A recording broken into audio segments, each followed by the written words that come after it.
All right, so we are going to talk about some processes that are occurring in the cell during this chapter, during this section. So first, a little bit of a reminder. What we're going to be talking about at the first piece here is ATP. And remember, ATP stands for adenosine triphosphate. And remember that adenosine triphosphate is what is providing energy in the cell, providing energy in the entire organism. So adenosine triphosphate is what's going to be necessary to provide energy for most of the cell processes that require energy. So it's going to provide energy for most cell processes.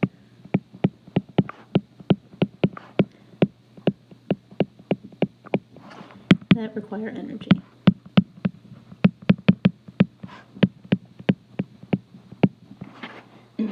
So remember that when we're talking about utilizing ATP, we're talking about anabolic reactions. So remember, anabolic reactions are those that are building up. So we're taking smaller components and building up into something larger, and that requires energy.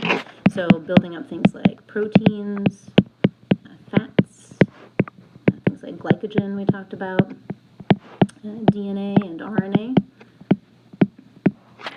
Also, we utilize ATP for things like active transport. So for things like nerve and muscle function.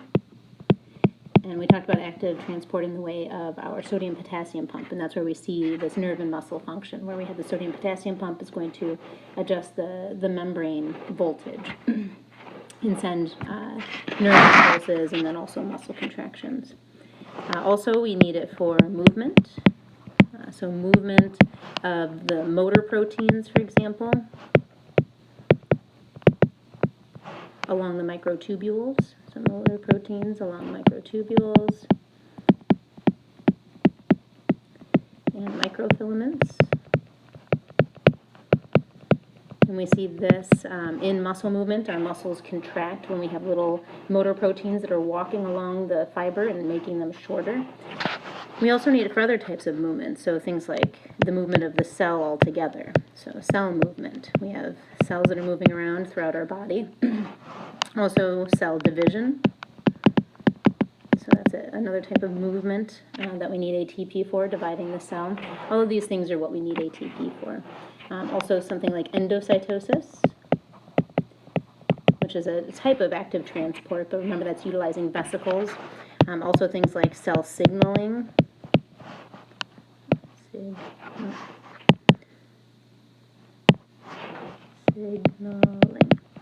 Cell signaling. And then just remember that our catabolic reactions are what are supplying this. So supplying energy to make ATP. All right, so let's take a look at our first cell process.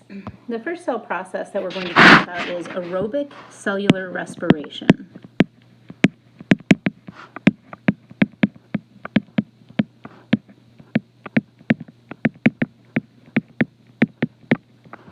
So aerobic cellular respiration is utilizing the mitochondria. Remember we talked about mitochondria as being the powerhouse of the cell. That's where we're making ATP. That's where we get the energy from in the cell. So it's utilizing mitochondria and oxygen to produce ATP. So using mitochondria and oxygen to make ATP. And there are three stages that we are going to talk through. Three stages of aerobic cellular respiration. So the first stage is called glycolysis.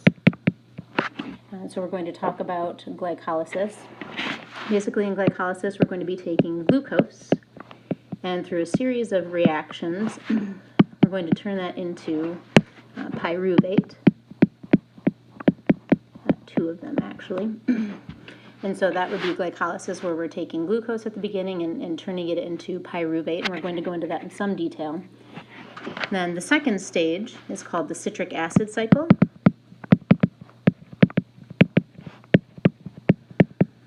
Also known as the Krebs cycle.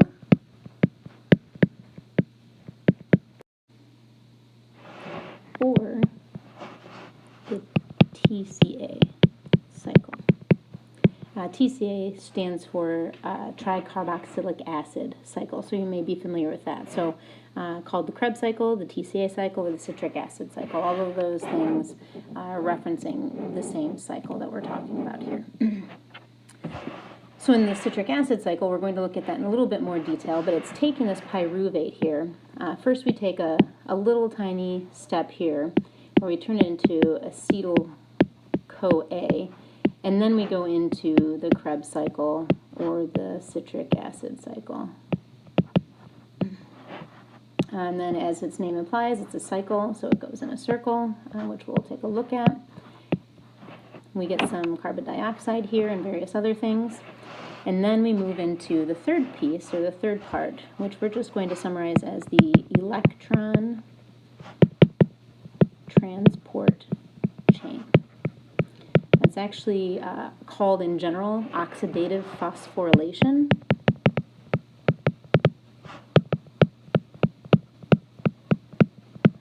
And oxidative phosphorylation actually includes the electron transport chain, as well as chemiosmosis. Oops, that's an M, chemiosmosis. But we're just going to use electron transport chain as the general term for the third part. So first step is glycolysis, where we take glucose and it turns into 2-pyruvate. The second step is the citric acid cycle, which is where we have this one intermediate step where we turn the pyruvates into acetyl-CoA. That acetyl-CoA is going to go into the Krebs cycle, the citric acid cycle, or the Tca cycle. And then from there, we're going to go to the electron transport chain, and that's the third step in the process. And so when we talk about aerobic cellular respiration, we have all of these steps because it cannot be done in a single step because too much energy would be released in a single step. And our bodies, our cells, would not be able to use it. Most of the energy would be lost as heat and light. It would be kind of like a huge explosion. If you think about a huge explosion, like a bomb or a firework or something like that, it's a really huge explosion. Things kind of go flying everywhere. There's lots of light, lots of heat. And instead of that happening within our cells, which is not very effective, instead we have a series of steps that's taking little tiny pieces of energy, not all at one time, but little tiny pieces, so that those little tiny pieces can then be put toward making ATP. And so we have a series of reactions, and each of these reactions, let's kind of scoot up here. So each reaction has its own enzyme.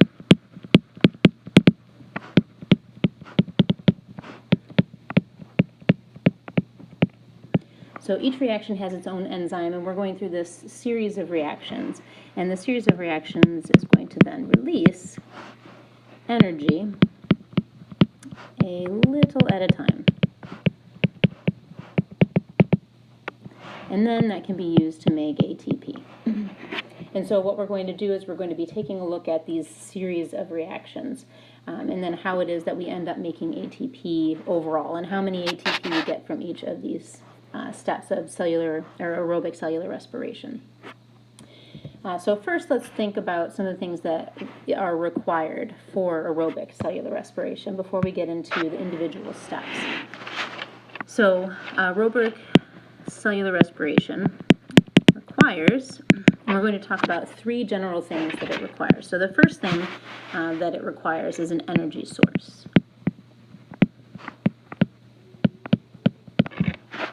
So the energy source, typically what we're talking about here is glucose. And that's why glucose is so important. That's why we store glucose as glycogen in the body, in the liver in high amounts, and in our cells. And that's because glucose is our most perfect form of energy. It gets us the most ATP, or the most energy. It does it most efficiently. So it's the most important energy source for cells. But we can also use fats. We can also use proteins. And we can use other monosaccharides.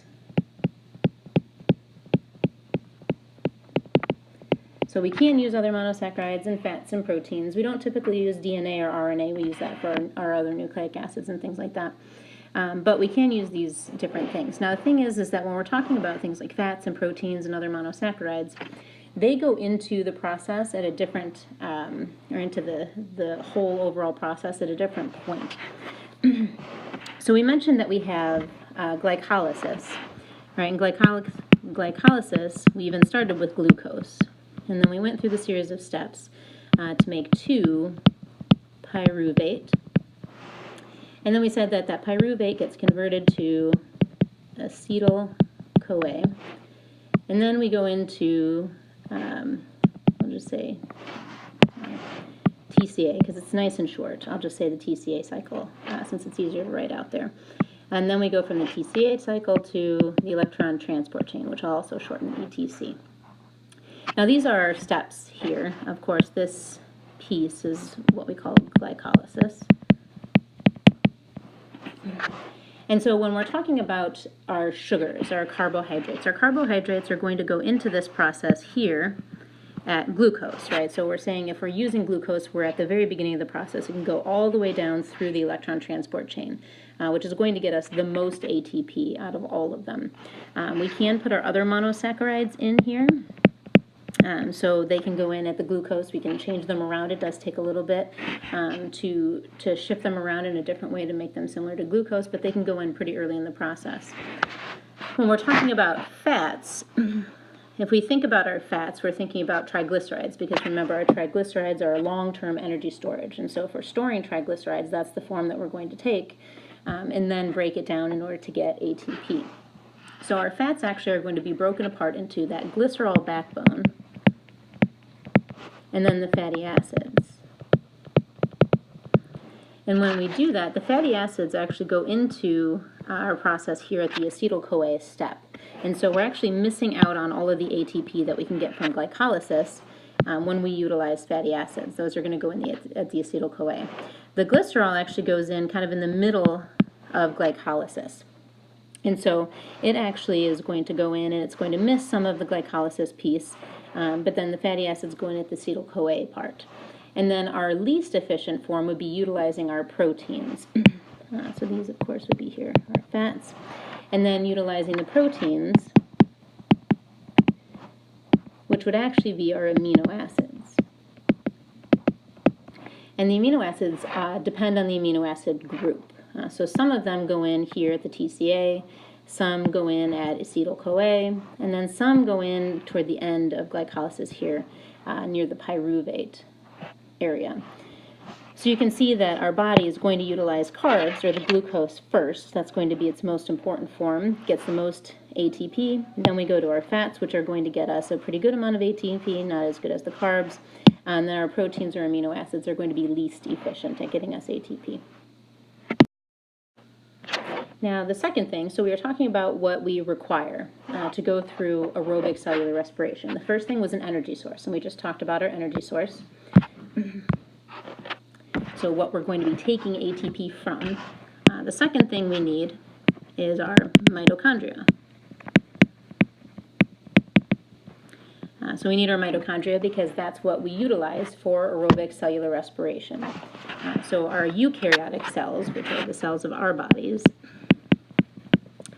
Remember, prokaryotic cells are bacteria and archaea.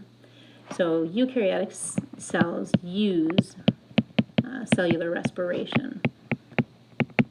And since our eukaryotic cells are the ones that are using cellular respiration, not respirations, they utilize mitochondria in order to do that. So prokaryotic cells use a different process that we'll talk about. Prokaryotic cells use fermentation most. Some do use cellular respiration, but those that do not have mitochondria and some other things like bacteria and archaea, they're going to use fermentation. We'll talk about that as well. So we need our mitochondria in order to go through cellular respiration. And that's because after we go through glycolysis and convert our glucose, then we are going to convert the glucose into pyruvate at the end of glycolysis. Then we go through that step where we have acetyl-CoA, which is kind of an intermediate step.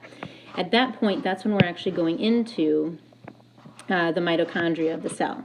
So previously, so if this is kind of a zoom in of our cell here, this here is the cytoplasm of the cell, and then this would be our mitochondria. And so at this point, we have glycolysis is going to happen in the cytoplasm of the cell. And then, via this transition into acetyl-CoA, that's actually going to get us into the mitochondria. And then in the mitochondria is where we're going to go through this Tca cycle. And that actually is going to occur outside of some of these, this membrane here. We're actually going to be looking at the process of where we're at in the membrane. And we'll talk about that when we get into these a little bit more detailed steps. So we're going to have the Tca cycle, and then we have the ETC of the electron transport chain. And so both the Tca cycle and the Tca and the electron transport chain are going to happen inside of the mitochondria. That's where we get a lot of our ATP. The most ATP is going to come from the electron transport chain here at the end. And that's why we get so much from aerobic cellular respiration, is because of the mitochondria and the electron transport chain. We start out, though, with glycolysis, and that happens in the cytoplasm. So the first thing we needed for aerobic cellular respiration is an energy source, so some type of food item. Typically, we like to use glucose. The second thing is we need a mitochondria to have cellular aerobic cellular respiration. And then the third thing that we need is oxygen. Now, the term that we're using here, remember, is aerobic cellular respiration. And this term right here, aerobic, is related to aero, is related to air or oxygen. And that's what makes this aerobic cellular respiration. So the cell and respiration is the process of breaking down food items and getting energy from it. And so aerobic means requires oxygen. And so our third requirement is oxygen. And that's why we breathe in oxygen. So we breathe, oops, that's a little close. We breathe to provide oxygen for our aerobic cellular respiration. So that's exactly why we breathe. The reason that we breathe, the reason that we bring in oxygen is for this process to occur. If there's no oxygen, which is O2, some cells use a different process.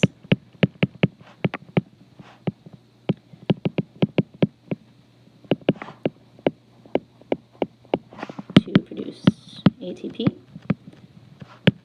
And that, again, is fermentation, which we'll talk about. And that includes some cells in our body. So when our muscle cells, for example, run out of oxygen because we're using so much energy, that's why we start to breathe really heavy when we're exercising. If you can picture somebody running or yourself running. If you're running for a very long distance, your breathing increases because you're trying to get lots and lots of oxygen in the body so that we can make lots and lots of ATP to pump those muscles, to use those muscles. And as we're using up all of this oxygen, it's not getting to our muscles fast enough. And so then our muscles will start to convert the way that it gets ATP from aerobic cellular respiration into fermentation. And we're going to take a closer look at that. But of course, we require oxygen for aerobic cellular respiration. And that's because when we look at the electron transport chain, what's necessary is to have an oxygen molecule at the end of the electron transport chain. And then what happens is we go through a series of steps. And through that series of steps that we'll talk about, we have electrons that are going to be attracted to this oxygen. Remember, oxygen is very electronegative. And since it's very electronegative, it's pulling things toward it. And during that pulling, we're pulling electrons toward this very electronegative oxygen. And through this series of steps is how we're actually going to make the most ATP at the end of the process. If we don't have that oxygen at the end, then we don't have the electron transport chain, and then we're not making as much ATP as we could. So those are the three things that we absolutely need for this to happen. We need our energy source, our food type item, for example, glucose. We need the mitochondria in order to make these things occur, and then we need oxygen. So now let's take a look at what aerobic cellular respiration is. So let's take a look at the equation. So the equation is we're going to use glucose because that's what we prefer. which again, glucose is C6H12O6. And then we need oxygen, and in this equation, in order for things to balance out, we take 1 molecule of glucose plus 6 oxygen molecules. And then what that is going to provide us with is 6 carbon dioxide molecules, which are a waste product for us, plus 6 water molecules, which our body utilizes and we can recycle and use in different processes, plus ATP, or energy. So this is our equation here that you should be familiar with. You should know the equation, the C6H12O6 plus 6O2 goes to 6 carbon dioxide, or CO2, plus 6 H2O, which is water, plus ATP, energy.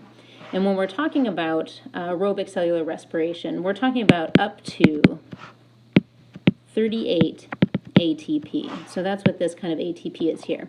Now the reason we don't write 38 is because, again, it depends on the process here, and the electron transport chain at the end, that last piece, is not an exact science, and we'll take a look at why that is, but it doesn't give us an exact amount of ATP every time because we're talking about little tiny packets of energy that all add up to ATP. So then it's up to 38 ATP, and we're going to take a look at exactly where we get these ATPs. So first we're going to start with glycolysis. We'll take a closer look at glycolysis. As we mentioned, glycolysis happens in the cytoplasm of the cells. So it occurs in the cytoplasm of the cells. And in glycolysis, what we're doing is we are splitting glucose into 2-pyruvate. So we're splitting glucose in half, and then what we end up doing is making 2-pyruvate molecules. Now, glycolysis, even though it's the first step of aerobic cellular respiration, we actually break glycolysis down into 2 parts. The first part we can call the energy investment stage.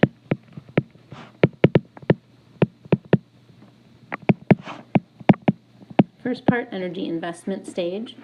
And then the second part then is our energy harvesting stage.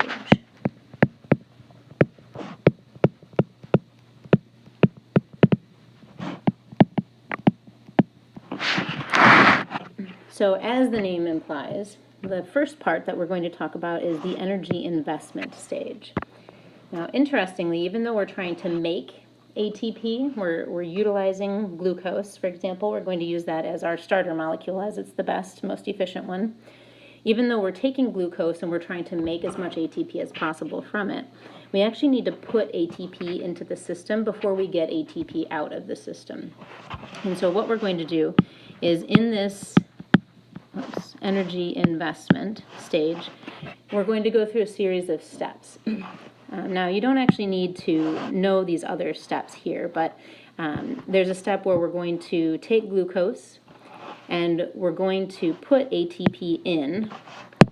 So ATP is going to be put into the system. So we're taking our glucose molecule here. Okay, our glucose is going to be put into the system, meaning that we're going to have enzymes act upon it. So right here, we're going to pretend that through this arrow, remember our reaction arrow, we're taking glucose and then there's a reaction, which is what this arrow is signifying.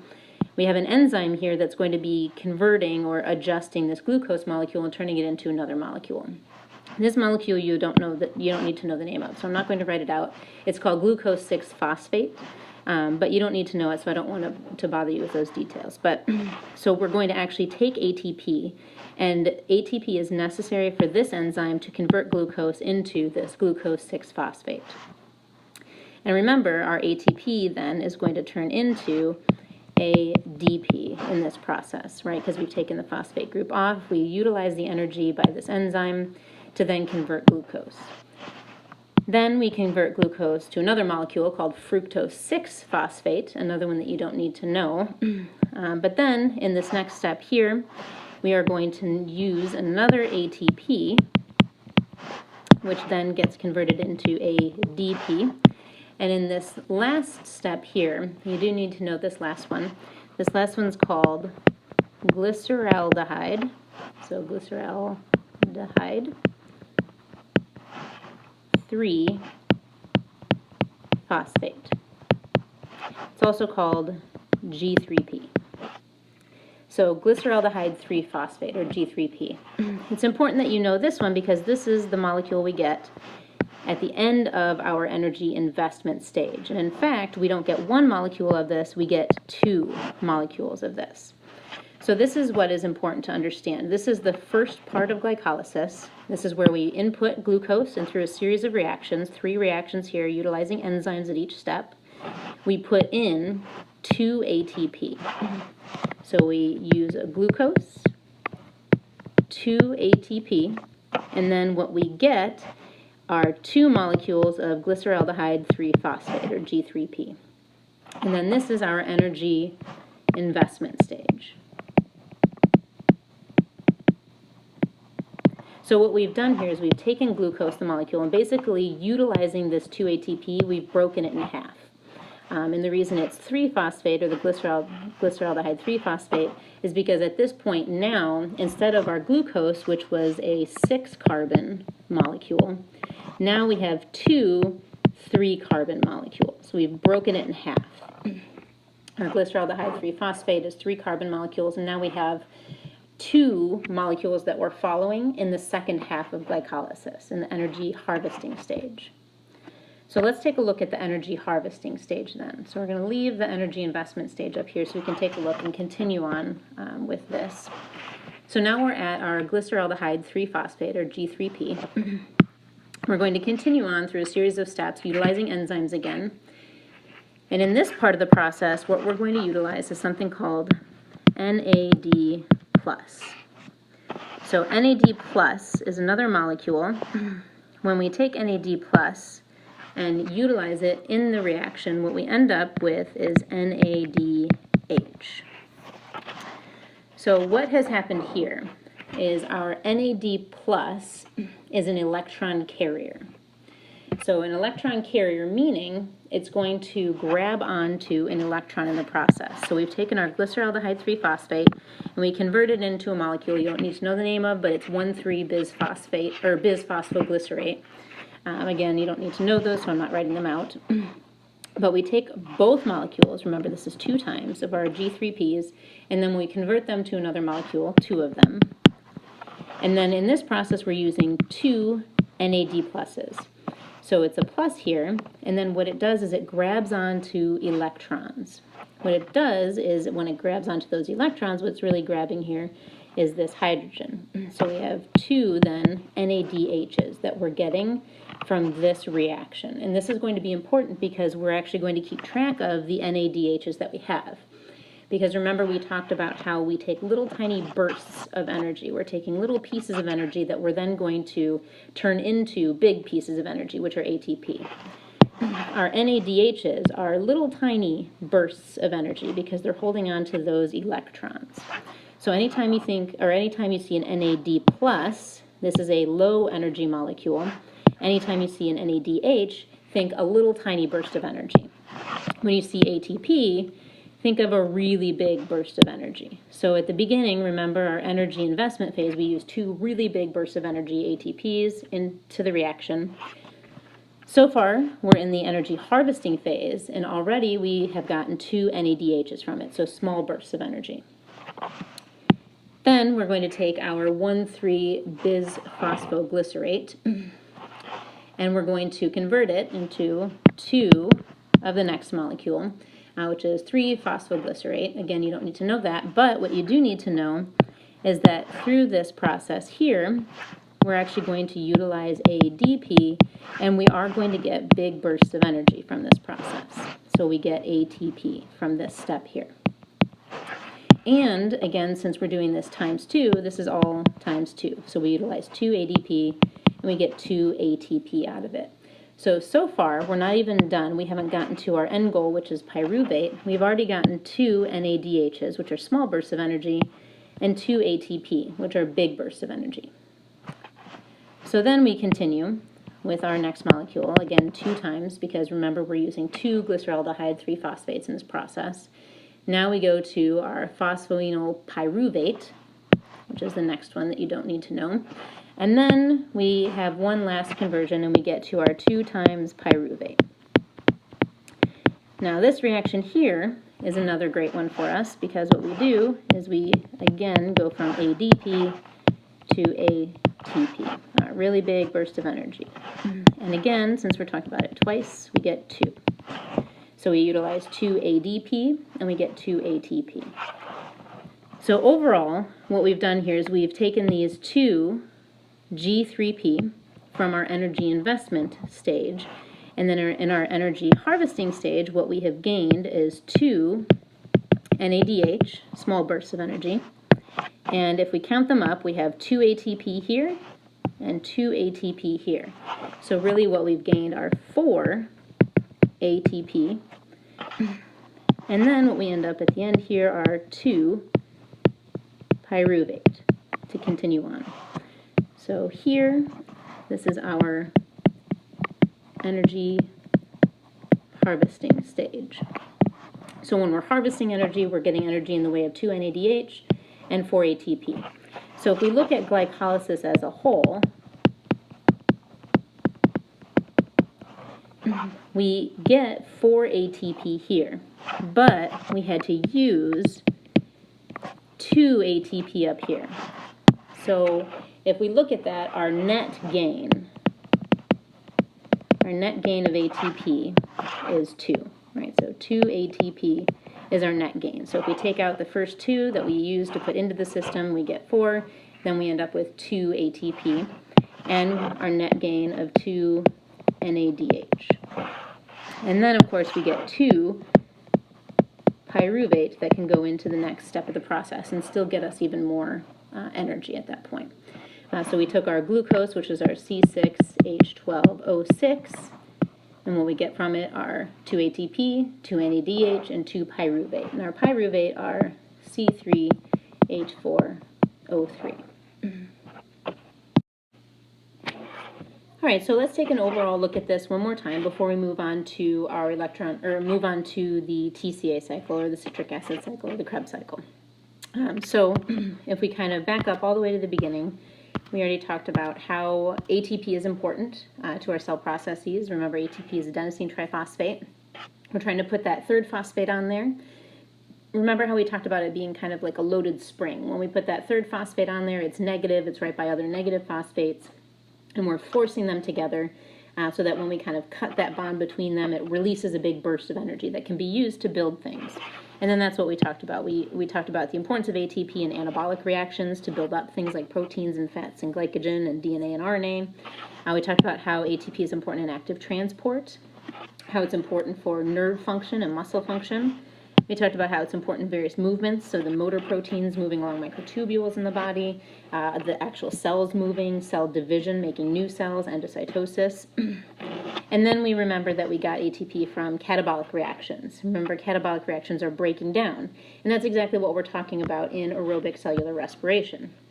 This is a process of taking glucose and breaking it down and harvesting the energy from it. So this is a catabolic reaction overall. So we're utilizing mitochondria and oxygen, and we're making ATP. We talked about how there are 3 stages: glycolysis, the citric acid cycle, Tca or Krebs, and then the electron transport chain. We talked briefly about what goes on in those steps, but then we talked about glycolysis in more detail. First of all, what we talked about before we got into glycolysis, though, was that we need 3 things. We need first our energy source. Most importantly, we need glucose. That's going to get us the most ATP. So mostly we use glucose, and we go through the process utilizing glucose. Secondly, we need a mitochondria. Our Tca cycle and the ETC all happen in the mitochondria, whereas the glycolysis happens in the cytoplasm. And then thirdly, we need oxygen. It's aerobic cellular respiration, meaning that it requires oxygen, and that's because we need it at the end of the electron transport chain. If we don't have oxygen, or if we don't have mitochondria, then our cell can go through fermentation. Our cells in our body have mitochondria, but when we're talking about no mitochondria, we're talking about things like prokaryotic cells. So we looked at the equation for glycolysis, which was our glucose plus oxygen going to carbon dioxide, water, and energy. You should know the specifics of that. So the C6H12O6 plus 6O2 going to 6CO2 plus 6H2O plus ATP. We mentioned that it's about 38 ATP or up to 38 ATP. That's that last piece there, but it varies. And then we mentioned that glycolysis happens in the cytoplasm. What we're doing is we're taking glucose and we split it into 2-pyruvate. And then we broke it down into 2 parts. We have the energy investment phase or stage, and we have the energy harvesting phase or stage. So the first part, the energy investment, was when we went from glucose to our G3P, 2 molecules of them. Start with 1 glucose, go through a series of steps where we get 2, or where we put in 2 ATP. So that's why it's called energy investment. We're investing 2 ATP in this so that we get more out in the end. So our energy investment, we take our glucose molecule that goes in, plus 2 ATP going into the steps. What we get out of that are 2 glyceraldehyde 3-phosphates, or G3Ps. Then we have our energy harvesting phase, which through our series of steps again, we utilize 2 NAD pluses to get 2 NADHs, which are small bundles of energy. And then we also utilize 4 ADPs to get 4 ATPs. So we're harvesting as much as we can get from this process. And then at the end, we end up with our 2-pyruvate. So at the end of glycolysis, we have our net gain. Our net gain is 2 ATP, because we put 2 in and got 4 out, so that gives us a gain of 2 ATP. We have our 2 NADH, and then we have our 2-pyruvate, and those pyruvate then are going to continue on to our next step. First, they're going to have this kind of intermediate step of turning into acetyl-CoA. Then they'll go into the citric acid cycle, Krebs cycle, Tca cycle, that we're going to talk about next time.